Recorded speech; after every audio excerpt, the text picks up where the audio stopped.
When you spend enough time studying the NFL draft, you fall in love with draft prospects. And every now and then, there's a team that takes everybody that you love. This year, that team for me are the Denver Broncos. Going ahead and drafting some of my absolute favorites in this year's class: Marvin Mims, the wide receiver, Drew Sanders, the explosive linebacker, and Riley Moss, the incredibly athletic ball hawking cornerback out of Iowa. It's an awesome draft class, and here to help us break it all down is Sayre Bedinger from over at the Locked On Broncos podcast. Before we get to you, Sayre, I want to remind everybody here that our Locked On NFL draft coverage is sponsored by Ultimate Pro Football GM. Do you think you can run an NFL franchise? Well, if so, make sure that you head over to ultimate-gm.com today so you can try out the Ultimate NFL GM simulation game. Start your dynasty today. Sayre, let's start off at the top of the Denver Broncos draft. They had to wait around a little bit to get it done, but man, Marvin Mims sure does feel like he's going to be a big piece of that new Sean Payton offense with Russell Wilson.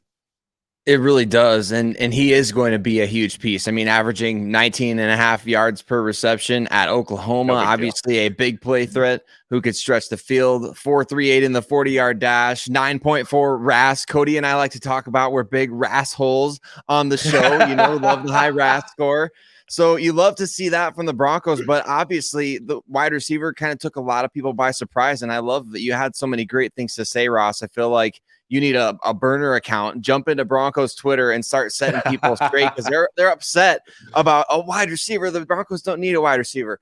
You always need a wide receiver, in my opinion, especially given the fact, hey, KJ Hamler suffered a pectoral injury that's going to keep him out potentially through training camp, maybe into the start of the regular season. So that speed element, that vertical threat down the field, I think the Broncos now, we saw Sean Payton bring in, his old friend Marquez Callaway. The trade rumors with Jerry Jeudy, Cortland Sutton, they didn't amount to anything. Tim Patrick coming back off the torn ACL.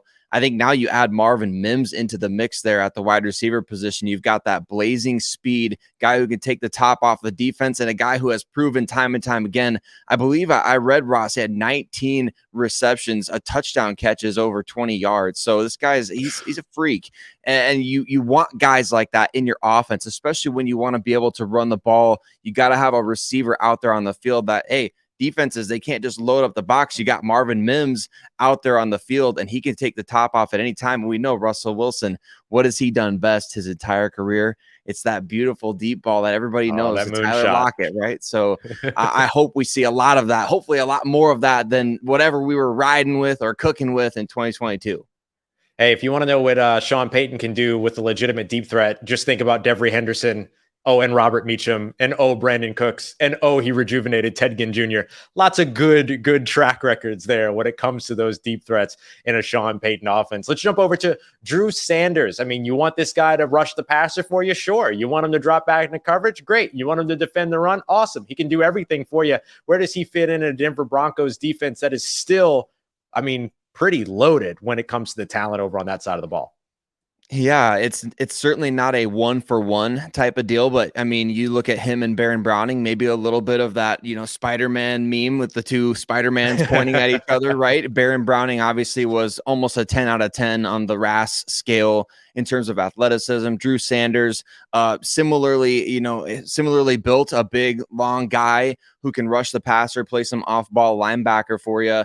And just like Baron Browning, a former 5-star recruit coming out of high school, committed to Alabama, obviously had to play some special teams there, was a backup there, and then transferred to Arkansas, where he feels like he unlocked that pass rush potential. 9.5 sacks, over 100 tackles for the Razorbacks. So a really good player. And we were just listening to Sean Payton at the post, day 2 press conference. He talked about the vision for Drew Sanders is to play off-ball linebacker. Going to be interesting to see, though, what happens there, because the Broncos just re-signed Alex Singleton, 3-year deal, $18 million this offseason. You bring him back. You've also got Josie Jewell, who signed a 2-year deal last year, and he's on obviously a contract here. So the Broncos they maybe had one of the better, more underrated starting off-ball linebacker duos in the NFL. Now with Vance Joseph coming in, though, we know when he was in Arizona, he liked to do a lot of things with guys like Isaiah Simmons and, just playing around with that positionless defense.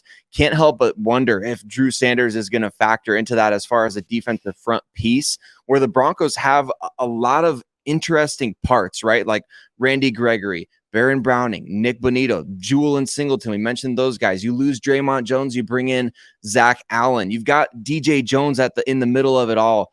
I'm going to be fascinated to see their personnel groupings in that front seven, because there's a ton of speed, not necessarily a lot of size, and not a lot of guys that are, walking off the bus, you're like, dang, that guy's a tank. These guys are unique blends of, size, length, height. It's different types of players. So I'm going to be fascinated by it, because Drew Sanders, I did not see it coming. Kind of felt like he would go way before that. And of course, Broncos were preparing for picks 67 and 68. So didn't do a lot of legwork on Drew Sanders. But of course, first, a consensus All-American, you got to know who the guy is, right? So good player, interested to see the fit year one. Yeah, getting a guy who is considered widely the top 2 or a top 2 linebacker in the class in the second day, pretty good stuff for you over there in Denver. Versatility on offense, versatility on defense. You mentioned the relative athletic scores, the RAS. Well, here's another guy that checks that box for you, Riley Moss. Where does he fit in for this Denver Broncos defense?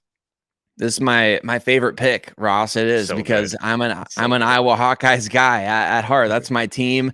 When the Broncos drafted Josie Jewell in 2018, I think I about I don't know. I could have gone streaking. I don't even remember what happened. I ascended. You just elevate. It's such a great feeling. But when Riley Moss got picked, look, this is a guy who didn't even get a scholarship right away to play at Iowa. He was a blue shirt when he first came on campus, worked his way into playing as a true freshman. And Phil Parker's defense, at Kirk Ferentz teams in general, look, like, you are not getting on the field as a true freshman unless you're an absolute baller. You very rarely see guys who can do that. And so for him to go out and play for Phil Parker, to go play special teams, to end his Iowa career after 5 years playing over 2,600 snaps at outside corner. I know a lot of people want to talk about, what is he at the next level? Is he a safety?